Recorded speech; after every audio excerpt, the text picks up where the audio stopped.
Hello students, class 9. Now today with this video, through this video we will do a chapter from Beehive. You can see over here Beehive, and from this book we will do a truly beautiful mind. So इस chapter को आज हम करने वाले हैं जिसका नाम है A Truly Beautiful Mind, जो कि Beehive के बुक से है. अब इस चैप्टर में Truly Beautiful Mind में क्या है स्टोरी और किन बातों से रिलेटेड है ये, तो कहानी को हम बिगिन करेंगे. We will begin with the story, but board पे something is written and that is the introduction of the story. तो आइए पहले लेट अस गेट इंट्रोड्यूस्ड कि इस स्टोरी में है क्या, then we will move through the detailed story of this chapter a truly beautiful mind. Okay children, तो आइए पहले समझते हैं. Let us see what it is about. Now this is the story chapter. The story जो है a truly beautiful mind, कि this is the chapter about Albert Einstein. अब जरा आपको समझने की बात है कि ट्रूली ब्यूटीफुल माइंड टाइटल है, और ये टाइटल किस पर है? ये एक चैप्टर है जो कि एल्बर्ट आइंस्टाइन की मतलब जिंदगी पर आधारित एक कहानी है. ठीक है, this is the chapter, this is story about Albert Einstein. ये एक बायोग्राफी है of his in which his qualities has been highlighted. ये उनकी एक जीवनी है, बायोग्राफी, जिसमें कुछ उनकी जिंदगी की झलकियां, कुछ उनके गुण हाईलाइट किए गए हैं. और उसमें जो बातें हाईलाइट की गई वो क्या क्या है? एल्बर्ट आइंस्टाइन की interest in mathematics and physics. तो पहली बात उसमें चर्चा होगी, चूंकि he was a great scientist, तो इस तरह से उनके मैथ्स और फिजिक्स के बारे में इंटरेस्ट जो होती है उस पर चर्चा होगी. और दूसरी चीज की इसमें है कि ऑल्सो इन ह्यूमैनिटेरियन एट्रीब्यूट, और उनका जो मानवता वाला जो पक्ष है, उनके जो विचार है मानवता को लेके, वो भी इस पे दर्शाया गया है. तो एक साइंटिस्ट, मैथ्स, फिजिक्स है ना, रिएक्शंस, इसी पे बात होती है. लेकिन एल्बर्ट आइंस्टाइन जरा हटके थे, वो मानवता को भी महत्व दिया करते थे. A truly beautiful mind makes one wonder how can a scientist mind be beautiful. ये चैप्टर जो है ना, एक ट्रूली ब्यूटीफुल माइंड, यानी कि सच्चा शानदार यानी खूबसूरत दिमाग, जो इसका हिंदी अर्थ बनता है, ये हम लोगों को आश्चर्यचकित करता है, अचंभित कर देता है कि किस तरह से एक वैज्ञानिक का दिमाग भी खूबसूरत हो सकता है. नाउ हियर खूबसूरत सेंस मीन्स कि beauty of thought about human, thought of humanitarian. He advocated world peace, non violence, and that is why the title refers to him as a truly beautiful mind. क्योंकि being a scientist he has contributed in the field of science. बहुत सारे उनके contributions हैं, बहुत ऐसे achievements उन्होंने मतलब इन the field of science उन्होंने प्रूव किया है अपने इनोवेशन आइडियाज से. बट यहां पर जो टाइटल है अ ट्रूली ब्यूटीफुल माइंड, उनके जो समर्थन है, यानी किसके प्रति समर्थन, वो एडवोकेट करते थे, वो समर्थन करते थे, पक्ष लेते थे किस चीज का? विश्व शांति का, नॉन वायलेंस का, अहिंसा का. और इसीलिए इस टाइटल के द्वारा रेफर किया गया है कि वाकई में एल्बर्ट आइंस्टाइन का एक ट्रूली ब्यूटीफुल माइंड था. तो ये तो था about Albert Einstein and his introduction. क्या चैप्टर से? अ ट्रूली ब्यूटीफुल माइंड से. तो आइए let us move on through with the chapter, and the book is beehive and the chapter is here. Students, you can take your book, go through it while I am also making you read and explain. तो आइए start करते हैं, इस chapter को समझने की कोशिश करते हैं. इसमें है क्या और किस तरह से एल्बर्ट आइंस्टाइन को, एक ग्रेट साइंटिस्ट को, ह्यूमैनिटेरियन पक्ष भी उनका रखा गया, एक मानवता पक्ष, कि वो कितने भी हो, कुछ भी हो, एक मानव ही थे, तो उनके अंदर भी मानवता रही होगी. तो इस चैप्टर से हम जानते हैं. आते हैं, शुरू करते हैं. Albert Einstein was born on 14 March 1879 in the German city of Ulm, which without any indication that he was destined for greatness. On the contrary, his mother thought Albert was a freak. To her, his head seemed much too large. जो भी उनकी biography है, जो उनकी ये लिखी गई biography है एल्बर्ट आइंस्टाइन की, कहानी की शुरुआत से जो इंट्रोडक्शन किया जा रहा है वो ये किया जा रहा है कि पहला तो यह कि एल्बर्ट आइंस्टाइन का जन्म कब हुआ. तो 14 मार्च 1879, ये बहुत सिंपल डेट है, आपको याद रखना है. 14 मार्च 1879. और कहां हुआ? तो जर्मनी के एक शहर में जिसका नाम है उल्म, ULM. ओके, ये भी एक सामान्य और आम बच्चों की तरह इन्होंने भी जन्म लिया. किसी को पता नहीं था कि इनकी किस्मत महानता को छुएगी. जैसे आम बच्चे जन्म लेते हैं, इन्होंने भी जन्म लिया. लेकिन इनकी माता जो थी, ये इनका विचार अलग था. ठीक है, इनको लगता था कि एल्बर्ट जो है ना एक freak, what is the meaning of freak? Freak का मतलब होता है a word used to disapproving to talk about a person who is unusual and doesn't behave look और थिंक लाइक अदर्स।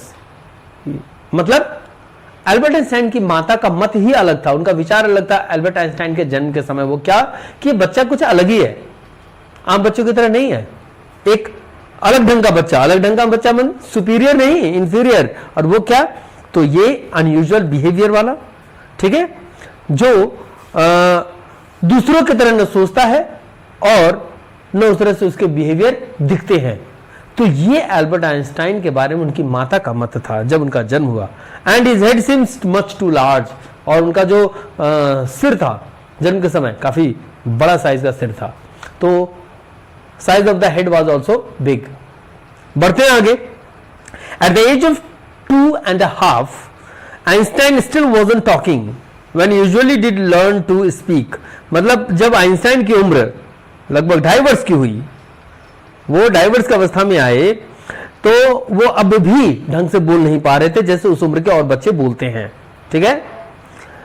वो सिर्फ शब्दों को दोहराते थे, कई बार कभी कभी तो 2-2 बार उन शब्द को दोहराते थे, ठीक है। फाइनली वो मतलब कि बोलना तो सीखे 2-2.5 वर्ष की अवस्था में, लेकिन वो रिपीट करते थे शब्दों को 2-2 बार, मतलब रिपीटेड वे में वो टॉक करते थे। उसके क्लासमेट्स, उसके प्लेमेट्स हमेशा उसको मानते थे कि वो एक बोरिंग पीस है, यानी कि एक ऐसा बच्चा जो बहुत ही बोरिंग है। यानी कहने का सेंस यह कि वो खुद में मशरूफ और मतलब कि व्यस्त रहता था, बच्चों के साथ घुलना मिलना नहीं होता था, खेल कूद नहीं करता था, मतलब सिंपल अकेला सिंगल ही अपने आप में मस्त रहता था, ठीक है।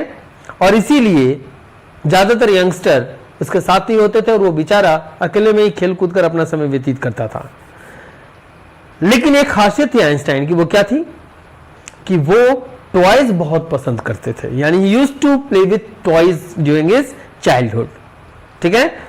और टॉयज में कुछ भी, किसी तरह का खिलौना, यानी ये बताता है, दर्शाता है कि बचपन उनका अकेला बीतता था, दोस्तों बच्चों के बीच वो कम रहते थे, लेकिन उनका दोस्त, उनका मित्र खिलौने हुआ करते थे, मैकेनिकल टॉयज हुआ करते थे।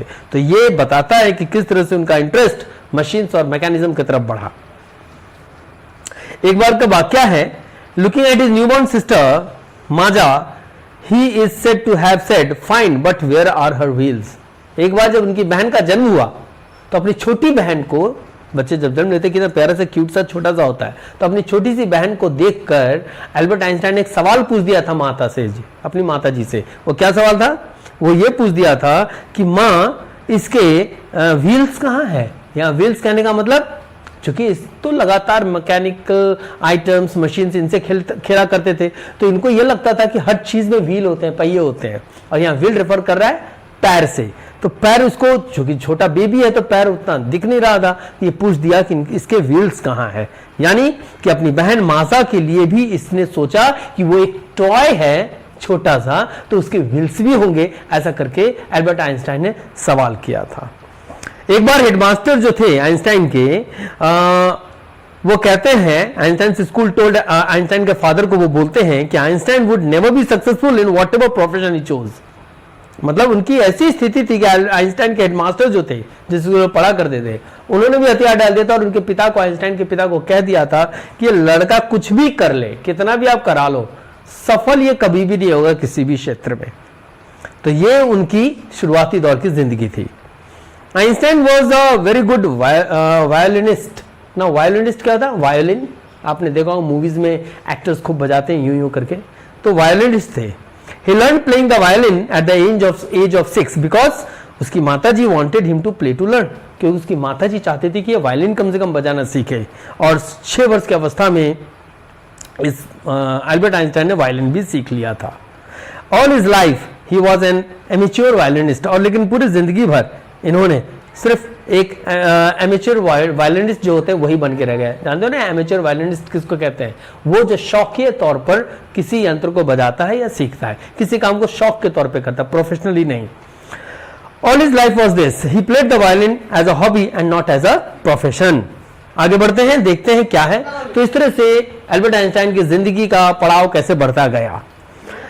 Einstein was very good student, ठीक है। He went to school in Munich because his family had moved from Ulm to Munich when he was 15 months old and scored good marks in almost every subject. ऐसी मान्यता है, कहा जाता है इस कहानी के अकॉर्डिंग कि Albert Einstein not at the month of age 15 बल्कि at the age of 15. Okay children, Albert Einstein जब 15 साल की अवस्था में हुए, 15 साल की अवस्था के हुए, उससे पहले मैं बता दूं 15 साल की अवस्था बाद में, उससे पहले आप थोड़ा समझिए कि अल्बर्ट आइंस्टाइन, मैं आपको पैराग्राफ पढ़ के सुनाता हूं स्टूडेंट्स, कि Albert Einstein was not a good bad people. वो एक बुरे विद्यार्थी नहीं थे. He was very good in studies. He went to high school in Munich. Munich के हाई स्कूल में उन्होंने एडमिशन लिया, जहां पर आइंस्टाइन के माता पिता कहीं तबादला उनका हो गया. और वो तबादला कब हो गया? जब वो मात्र 15 महीने के बच्चे थे, यानी 15 मंथ्स, यानी कि जस्ट उस बच्चे का 1 ईयर 3 मंथ्स का ही एज हुआ था, उसके माता पिता शिफ्ट कर गए और म्यूनिक ये गए, वहां स्टडीज की. ये हमेशा अपने सब्जेक्ट्स में अच्छा स्कोर करते थे. ठीक है, आइंस्टाइन को स्कूल से बड़ी घृणा होती थी. क्यों? क्योंकि वहां बड़ा रेजिमेंटेशन चलता था. Regimentation means what? Rules, discipline, regulations. और ये बंदा अल्बर्ट आइंस्टाइन इन रूल्स और डिसिप्लिन और इन चीजों का बड़ा ही विरोधी था. इनको पसंद नहीं थी. ठीक है, और इसी कारण से इनका अक्सर अपने क्लास टीचर से क्लैश हो जाता था, विवाद हो जाता था. At the age of 15 Einstein felt to stifled that he left the school for good. ठीक है, और वहां स्थिति ऐसी बन गई कि आइंस्टाइन को वैसे सख्त परिवेश में, बहुत टाइट डिसिप्लिन में जीना मुश्किल हो गया था. ऐसा उनको फील हो रहा था कि उनका दम घुट रहा है, सांस लेना मुश्किल हो गया था. और तब उन्होंने फैसला किया कि वह स्कूल को छोड़ देंगे. तो इस तरह से आइंस्टाइन की जीवनी कैसे आगे बढ़ रही है स्टूडेंट्स, यू कैन अंडरस्टैंड. ठीक है, अब आगे क्या? आइंस्टाइन वाज सो सफोकेटेड कि वो स्कूल छोड़ने की प्लानिंग उन्होंने कर ली. Previous year, Albert's parents had moved to Milan and left their son with relatives. Okay? Einstein was so sophisticated that उसने प्लान किया कि to leave the school. और जस्ट पिछले वर्ष उनके माता पिता मिलान शिफ्ट कर गए थे. ठीक है, और मिलान कहाँ है? एक सिटी है. ठीक है, इटली में. आप लोग सुने होंगे इटली की फुटबॉल टीम है, और आपको पता होगा इटली का रिलेशन हमारे देश के एक क्या बोलते हैं, राजनीतिक पार्टी के बहुत बड़े लीडर का भी है. दैट इज राहुल गांधी, है ना. उसका ननिहाल इटली है उनका. तो Italy, Milan which is in Italy. Albert was left behind in Munich and with his relatives. Okay, तो Albert Einstein, when Albert Einstein left the school 1 year before that, his parents had moved to the other city. Einstein ने school जब छोड़ा उससे 1 साल पहले उनके माता पिता दूसरे सिटी मूव कर गए थे, जो कि मिलान था, जो इटली में है. और Albert was left behind in Munich with his relatives. और एल्बर्ट आइंस्टाइन म्यूनिक में ही अपने बाकी रिश्तेदारों के साथ रह गए. Okay, after prolonged discussions, Einstein got his wish to continue his education in German-speaking Switzerland in a city which was more liberal than Munich. कहा जाता है कि आइंस्टाइन ने तो पढ़ाई छोड़ दी थी, लेकिन बहुत इस पे बहसबाजी और बहुत इस पे विवाद हुआ.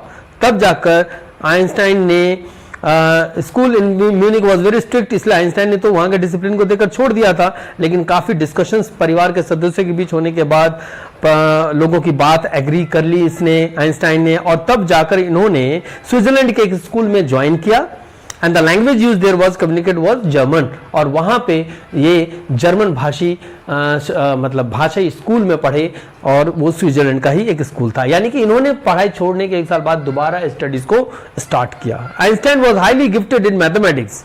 ये बहुत अच्छे विद्यार्थी रहे, इनका मैथ्स में गॉड गिफ्टेड था.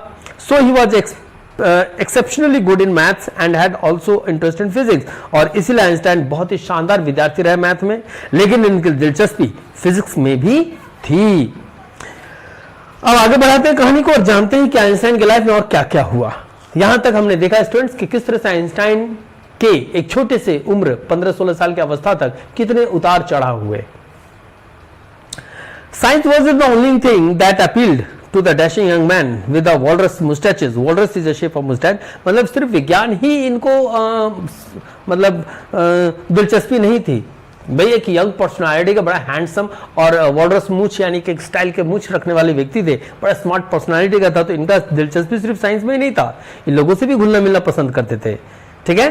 ही also felt a special interest in fellow student Mileva Maric whom he found to be a clever creature। इस बंदे की, आइंस्टाइन की कॉलेज लाइफ इस तरह की है कि मैथ्स फिजिक्स के पढ़ाई के साथ साथ इनकी इंटरेस्ट वहां के एक अपने साथी छात्रा में भी हुआ, दिलचस्पी इनकी बढ़ी, यारी दोस्ती हुई। उस लड़की का नाम था मिलेवा मैरिक, जिससे इनके स्टूडेंट लाइफ में फ्रेंडशिप हो गई। और इनको ऐसा लगता था कि मैरिकवा जो क्या बोलते हैं मिलीवा है, मैरिक है, मिलीवा मैरिक, ये बहुत ही क्या बोलते हैं उसको शार्प, इंटेलिजेंट और बहुत ही मतलब क्लेवर गर्ल है, इसलिए इनकी इंटरेस्ट उसके तरफ भी हुई। तो क्या पता चलता है, अरे भाई सिर्फ वैज्ञानिक नहीं थे, इंसान भी थे, इसलिए इनकी फीलिंग, इनका एहसास किसी दूसरे इंसान के लिए भी था। स्टडीज के, मैथ्स के, फिजिक्स के दौरान स्टडीज करने के बावजूद ये दिलचस्पी लिए अपने फेलो एक पार्टनर, एक साथी में। आगे चलते हैं। This young Serb has come to Switzerland because university in Zurich, Zurich भी एक जगह है, और सर्ब इसलिए कि सर्बियन थी, और स्विट्जरलैंड, कई देशों के नाम आप सुन रहे हैं। was one of the few in Europe where women could get degrees। आप ये जानकर बड़ा आश्चर्यचकित हो गए स्टूडेंट्स कि जब आइंस्टाइन की स्टडी शुरू हुई ज्यूरिक में, यूनिवर्सिटी ऑफ ज्यूरिक, ZURICH, वहां पर, तो मिलेवा मैरिक चूंकि एक साइबेरियन थी, ठीक है, sorry not Serbian, Serbian, SERBIA, Serbia, तो सर्बियन थी। जो सर्बिया एक जगह है, वहां के रहने वाले को सर्बियन कहा जाता है, जैसे इंडिया में रहने वाले को इंडियन, पाकिस्तान में पाकिस्तानीज, चाइना का चाइनीज, उस तरह सर्बिया हर्जेगोविना एक जगह है, और जो सर्बिया के रहने वाले लोग थे उनको सर्बियन कहा जाता था, इसलिए यहां सर्ब वर्ड का यूज किया गया है। तो आप ये क्लियर हो जाएं कि अल्बर्ट आइंस्टाइन थे कहां के, ये थे क्या बोलते हैं आपको, जर्मन, और ये लड़की जो थी मिलेवा मैरिक, ये कहां की थी, ये सर्ब की थी, सर्बियन थी। तो she came Serbia to Switzerland, ये सर्बिया से स्विट्जरलैंड चली आई थी ये लड़की पढ़ने के लिए, मिलेवा मैरिक, क्योंकि university in Zurich was one of the only few university in Europe which give degree to female students, क्योंकि एकमात्र यही यूनिवर्सिटी थी यूरोपियन कंट्रीज में, और वो कहता कौन सा था, यूनिवर्सिटी ऑफ ज्यूरिख, जो महिलाओं को डिग्रीज दिया करती थी। अब आप अंदाजा लगाइए, डेवलप थे, सभी राज्य डेवलप हो रहे थे, साइंस एंड टेक्नोलॉजी में डेवलपमेंट हो रही थी, लेकिन वहां भी मानसिकता वही थी जो कभी हमारे देश में हुआ करती थी। वो क्या कि हर यूनिवर्सिटी महिलाओं को पढ़ने और उनको डिग्री देने की मतलब क्या बोलते हैं मान्यता नहीं थी हर यूनिवर्सिटी में, इसीलिए सर्बिया से शिफ्ट कर गई थी कौन, मिलेवा मैरिक, और ये चली आई थी यूनिवर्सिटी इन ज्यूरिख में पढ़ने के लिए, और यहीं पर इनको बीइंग अ गर्ल इसको डिग्री लेना था, इसलिए यहां से इसको डिग्री प्राप्त होनी थी, और यहीं पर इनकी मुलाकात हुई आइंस्टाइन से। ओके स्टूडेंट्स, तो ये the first part, second part हम आपको very soon we will get it. Thank you.